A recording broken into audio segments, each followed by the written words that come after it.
அமைச்சர் வன்னியரசு விழுப்புரம் பக்கத்தில் ஒரு ஊரில் ஒரு அங்கன்வாடி மையத்தில் போயிட்டு ஒரு சத்துணவு கூடத்தில் போயிட்டு எடுத்து சாப்பாடை போடுகின்றாரு. போட்டு சாம்பாரை ஊற்றுறாங்க. ஊற்றுனா சாம்பார் தண்ணி மாதிரி வருது.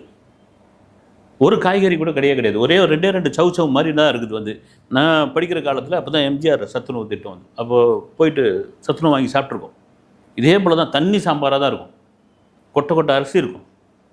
சாம்பாரில் ஒன்றும் கூட இருக்காது. வந்து நிறைய கத்திரிக்காய் போடுவாங்க. மற்றபடி பார்த்திங்கன்னா அந்த பருப்பே ஒரு மாதிரி வாசனை வரும். பசங்களாம் வந்து இந்த தேக்கு தட்டு எடுத்துன்னு வர மாட்டானுங்க. அப்போ பெரிய பெரிய தேக்கு மரம் இருக்கும். அந்த தேக்கு இலையெல்லாம் பிரித்து மாதிரி கொடுப்பாங்க. இன்னும் அது மாறவே இல்லையா? வந்து எத்தனை வருஷம் ஆகுது? வந்து இன்னும் அதே சாம்பார் தான் ஊற்றிட்டு இருக்கேன். அதில் ஒரு புடி எடுத்து அந்த சத்துணவு அமைப்பாளர்கிட்ட கொடுக்குறாரு. அவர் கொடுத்து சாப்பிடுங்கன்றார். அப்புறம் பத்திரிகையாளர்கிட்ட கொடுத்து இதை சாப்பிட்டு பாருங்கன்றார். அந்த குழந்தைங்க நின்றுட்டு இருக்குது. அவர் சொல்கிறார், அவர் வயசில் பெரியவராக இருக்கார். இல்லை, உங்களை வேலையை விட்டு தூக்கிறதுக்கு ஒரு நிமிஷம் ஆகாதுங்க. ஆனால் அதை நாங்கள் பண்ண மாட்டோம். குழந்தைகளுக்கு கொடுக்குறது தானே. அரசாங்கம்னா எதாவது கம்மி பண்ணி பருப்பு இவ்வளோ தான் போடணும், கத்திரிக்காய் மட்டும்தான் போடணும், சவு வந்து ஒரு 2 கிலோ போடணும் அப்படின்னு எதுவும் சொல்லியே.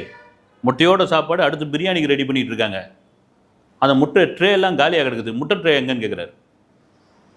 ஏன்னா குழந்தைங்களுக்கு முட்டை போடுறாங்களோ இல்லையோ, வெளியே நிறைய முட்டை வைக்கிறாங்க. முட்டை போடுற காலத்தில் நான் படிக்கலை.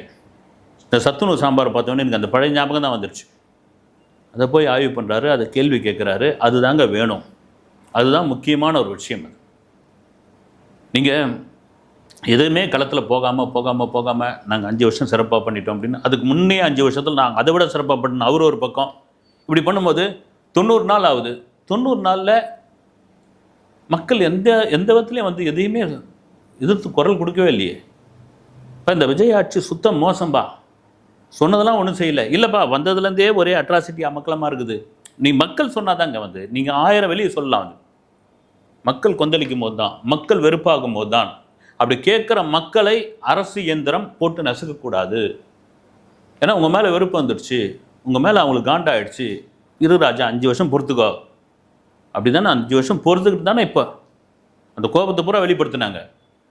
இப்போ கூட நாம் கேள்விப்பட்டது என்னென்னா, இந்த அரசை எப்படியாவது கவுத்துடணும், ஒரு 6 மாதத்துக்குள்ளேயோ 7 மாதத்துக்குள்ளே ஒரு தேர்தலை வைக்கணும் அப்படின்னா, நிச்சயமாக அப்படி ஒரு முடிவுக்கு யாராவது பண்ணி இந்த அரசை கவுக்கணும்னு பண்ணிங்கன்னா, இந்த தவேக அரசுக்கு மிகப்பெரிய ஃபேவராக மாறுங்க. அது வந்து அதை மாற்றுக்கிறது கிடையாது. இப்போ கேட்டவங்களாம் நான் அப்படி பொதுவான ஜனங்களை பார்க்குறான்னு கேட்கும்போதெல்லாம் கொஞ்சம் நெட்டி யாராவது போட்டிருந்தாங்கன்னா ஓட்டு, அவங்க சொல்கிறாங்க பாருங்கள், சொல்லுவாங்கள்ல கொஞ்சம் நெட்டி போப்பா அப்படின்வாங்களா, அது மாதிரி கொஞ்சம் நெட்டி யாராவது போட்டிருந்தாங்கன்னா ஒரு 200 சீட்டு வந்திருப்பாங்க சார்.